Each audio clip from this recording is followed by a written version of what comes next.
I'm Kim Kirk from Queensboro National Bank and Trust Company, and I'm here today with Elizabeth Glasbrenner from Smiley Technologies. She's the president and CEO. Good morning and welcome. Good morning, thank you. So can we start and talk about Smiley and your history for the company? Sure. We were founded about 20 years ago, really out of the need for service for small to medium-sized community banks. My father started a company back in the late 60s, early 70s called Systematics. And that company really pioneered the concept of outsourcing data processing and sharing computer space for banks. And that company grew over the years, a couple of decades, and about 5,000 employees, and ended up selling. And so, I remember growing up in the data centers with him and going to banks and seeing how he really rolled up his sleeves and helped people. That was really what he founded the company on, and how to make lives better for people. And so that was really part of my upbringing. And when we found a bank that was having trouble about 20 years ago, that was having trouble with their processor, they asked my dad if he would help them find a new one, since he had a history in the business, and he enlisted the help of my brother and I at the time. And what we found was there was really no great option on the service side for community banks at that point. And so we actually started as a service business. We went to this bank and said, will you be our first customer if we start a service business? And they said, as long as your dad watches you and makes sure you don't screw it up, we'll be glad to be your first customer. So we're a little bit unique in that sense, that we didn't have a product when we started. Our product was our service.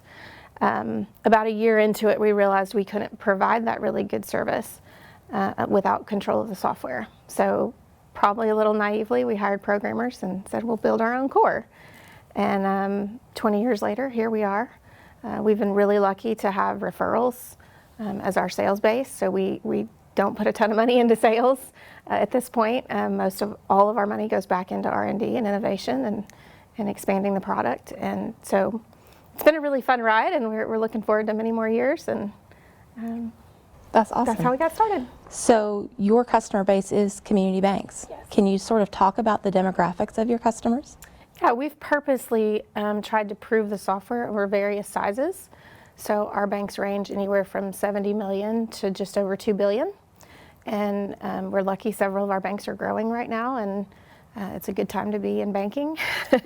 And so we're learning to grow with them. So we're going to, several of them are headed to 4 or 5 billion. So we're going to have proven it across lots of avenues. That presents an interesting challenge for you as it comes to R&D and innovation and sort of supporting the innovation of those banks, right? Yeah, and I think, what's most important to me is we have to keep up with the technology side, obviously. Everyone talks about APIs and digital banking and cloud and microservices and all those things, and we're doing all of that. But what's really important to me is that on the innovation side, you have to have people involved. Mm-hmm. And I feel like the whole industry is moving away from that. We're moving to more automation and more, what can you do without us? And I'm pushing to go back the other direction. I think that it's really important. I view innovation as kind of a three-legged stool. You have to have people, process, and technology. And technology is only a piece of that. And so for us, it's really important that we stay involved and that we force the fintechs to be involved, the bank to be involved, and us to be involved, to be able to set expectations, understand who's responsible for what. Is there still going to be a manual process at some point in the process? I think getting all that clear up front is really, really important. And it's not happening enough in our industry. And if I look back at the projects that have gone really well for us, it's where that happened. So putting your people first and putting people in the process, like you talk about, how is that beneficial for you, and then how is that challenging for you?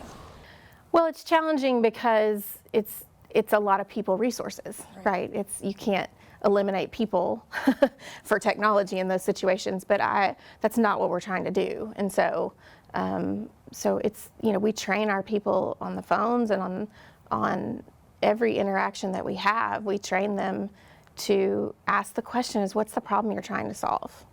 Because too many times we get a question third hand, you're playing the telephone game about what the real ask was or what the real problem was. And 9 times out of 10, you'll miss the answer and you'll get it wrong. And that's what's frustrating people in the industry. And so to be a good data processor, core processor, you have to ask a bazillion questions. And that frustrates people sometimes. But it is so important to ask all those questions. I mean, even on a basic report request, there's 25 questions you should ask. Right. And that can be frustrating, but you'll get a better result in the end if people can stick with it. I think people first too, for you, when you call, you get a human, and you talk about too how you are very engaged with your clients as well. Yes. So can you tell us about that? Yes, so we don't use voicemail. You have people answer the phone every time you call our office, and I find it really fascinating and important that when I'm involved and other members of our leadership are involved with our banks, I actually sit on management teams at our current banks. I sit on boards of our current banks, mainly because, not because I need to be there to answer questions all the time, but because I can listen to their strategy, to what they're talking about, to what they're struggling with. Are they going to do an acquisition? Are they looking for a new product? Are people struggling with a certain piece of the product or a process that we can help with? And that allows me to position Smiley to be in a place to be ready when they're ready. So we can kind of keep all that in sync. So that sort of leads into enabling innovation for banks too, and staying ahead of the curve and being competitive, right? Right. And that's a challenge for us because we're smaller. So to prove that we're competitive takes a lot more time with a prospect. But I think it's worth the time because we are competitive and we do have those products. And but the beautiful thing is if we don't, we have the ability to build them or interface with them or help you, pick a third party. We have no ego in that process to say we need to build it. Right. That's not, if someone else does it better, we think that's great. There's no point in reinventing that wheel. So all of those things, but it is an important conversation so that we can ask all those questions. Right. Yeah, and help the bank think through it. So then how does that sort of lead into your contracting process and how you handle that client relationship too? Yeah, I mean, we signed on to the guiding principles of the ABA, and I'd like to think that part of my participation in that process helped because it feels like a lot of the things we were already doing were in the guiding principles. But I think there's a lot of things that banks need to pay attention to. One is the difference between deconversion fees and termination fees. Deconversion fees, in my opinion, should be pretty small because it's just not that hard to deconvert a bank to produce those files. And I know that, I can say that because we know how to do it. The termination fees are different. And I think, this business, I have this feeling that I got to be really honest with what's going on in this business, in this industry. And it's a people-intensive business, no matter how you slice it. There's people that write the systems, that produce the systems, that design them, that train on them, that support them. Those are all people behind that, no matter how technological you want to be. And I think to convert a bank is very intensive. And the core systems inevitably lose money on that deal early on, right? Because it's so intensive. Right. And so the reason for the long-term contracts originally and the high termination fees was because you want to recoup that cost that you're going to lose at the beginning. So it's different for if a bank wants to leave in year 2 or 3 than if they want to leave in year 7 or 8, right? So to me, those termination fees ought to be tiered down over time because you have recouped back that money. So I think that's important to understand and ask for. And that's part of, I guess, building the relationship with your customer too, is coming to the table and saying, this is why we do this, and let's be fair. Yeah, and understanding their strategy. If they want to grow to sell, then you ought to contemplate that in the contract and how that's going to work. A bank that wants to sell needs a low buyout on the end, right, for M&A purposes. And so I think just being really honest about that stuff with your partner up front allows you to all get to the place. And then I can say, we need to recoup this money on the front end. Can we do a higher number here? I mean, it's all dollars. Right. And it's all about making back your money and then a little bit of profit so that we can keep running our business. So one of the other things too, though, that has been a topic of conversation in the Core Platforms Committee was exclusivity, and core processors writing exclusivity into their contracts, but sometimes that hamstrings banks from being able to, do best of breed solutions or other things. What are your thoughts on that too? I mean, again, we have no ego in this to think that we do it right on everything. And so if there's someone that does it better, I think they should be able to use it. Now, I will say, I would like to ask all those questions about how the bank's going to actually operate those multiple systems and how they're going to do the vendor management and how they're going to, I think that's all stuff that needs to be talked about. And having us as a trusted voice at the table, knowing that there's no ego there and it doesn't matter to us, we're going to get paid either way. It's really an important conversation that we like to be a part of. To try to help keep people's expectations right and mistakes, not made. That's great. Yeah. So one of the hot topics of the day too is cyber stability and cybersecurity. So can you talk about what you do to protect customer information and protect your financial institutions and keep them compliant? Yeah, it's, there's so much to that. We actually, we have a hardened data center at our facility that we built. And all the logging and mechanisms and people and things that it takes to do that right. We spend a lot of time and effort on that. And it's almost too many details to go into, but there's a lot of penetration testing, a lot of those type that we had people at our office just last week doing penetration testing. And we do a lot of that by choice to try to stay ahead of that.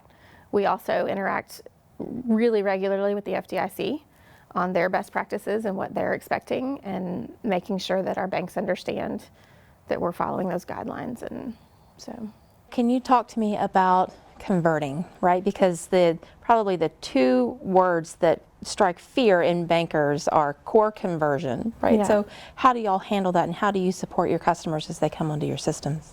I think the first thing to recognize is that conversions are hard, and don't let anyone tell you that they're not, because they are. And I think it's really important to understand, again, it's all about expectations and change management and getting people comfortable with change. And having the empathy on our side to understand that the bankers have day jobs, and we're trying to throw this huge project on top of them. Indeed. And that's a tough thing to manage, and we train our people to have empathy for that. And a couple things we do to try to help with that is the first set of data that we get, we actually build a bank for them, and we let them use that through the whole process. And we may change remapping and do other things with the data over time, but it really allows for an iterative process to say, you look at the data and you say, that doesn't look quite right to me, or here, let me show you what my customer looks like here. Why doesn't it look like it here? And we can go make those changes real time, say, look at it again. Right. And it's kind of this iterative process over the several months that you work on this. And then I think our conversion teams are made up purposely of people from every department in the company. So you'll have a support person on a software support, you'll have an IT person, you'll have a product developer, and most likely me. I sit on those calls as well. And so I think it's important that you get to know the people in the company as part of the conversion process, so that when it happens, those people don't just leave. Right. You actually have some continuity of care, kind of like in healthcare, right? You have some continuity of care through that process. And then the week after conversion, we actually send people to the branches, so they can stand side by side with your tellers or CSRs. Because when you enter, for months you're inward facing, working on the data and that whole process, and then it's like over the weekend you open that process up to customers, and it's like a punch in the gut, right? Because everybody starts calling, and so to have people in the branches that can help buffer that while you're on the new software that first week is, we think, very valuable. Absolutely. We also send people down to help with the data validation process before the conversion, because that's something, knowing that bankers have day jobs, they don't always get to. and so we sort of force that process to make sure the data validation happens, because that's the place where you can prevent a lot of customer issues on the back end. That's exactly right. Yeah. It's all about the data. Yeah. So, and funny that you mention how you provide that personal touch and those consistent contacts for your customers as you come onto the system, right?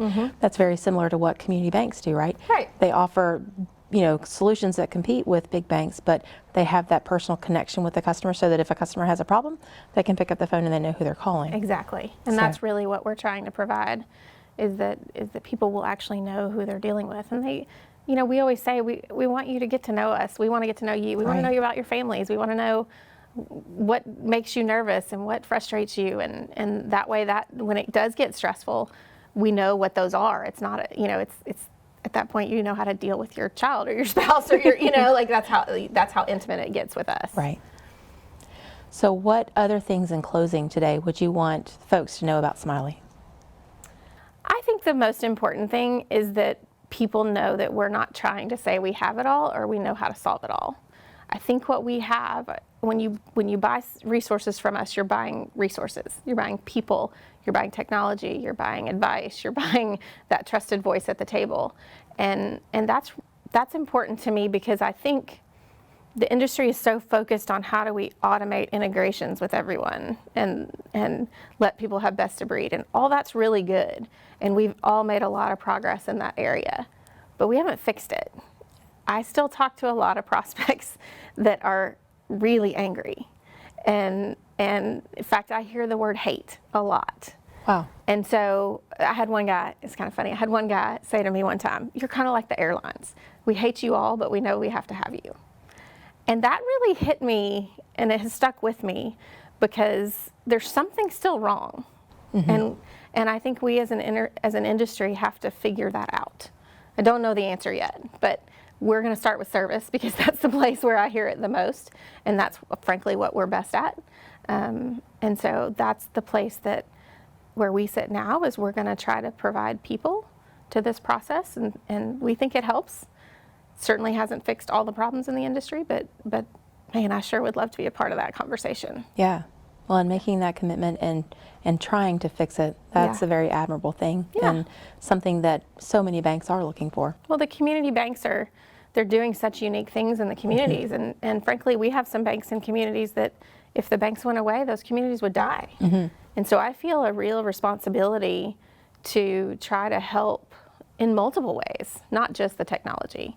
If they can have good software that can compete, and they can provide products that help the people in their community, and then they can not worry about it as much and go actually do the stuff they're good at in the community, that's really the place we can really help. So. And that is the lifeblood of community banking. It is. Well, thank you so much for spending time with me today. I really appreciate it, and it's been a great conversation. Thank you for the opportunity. We appreciate it. All righty.